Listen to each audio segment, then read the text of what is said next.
আজকের রেসিপি পেঁয়াজ দিয়ে মুসুরির ডাল। জল গরম করে নিয়েছি, এবার দিয়ে দেবো ডাল। ডাল আমি স্বাদ মতো লবণ,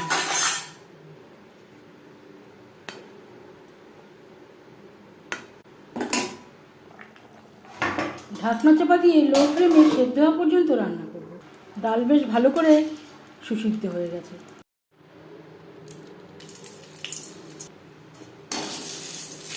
লঙ্কা ভেজে নেব, 5 ফোড়ন, আর দিয়ে দেবো 2টো পেঁয়াজ, যেটা আমি কুচি করে কেটে নিয়েছি, আর দিয়ে দেবো হলুদ,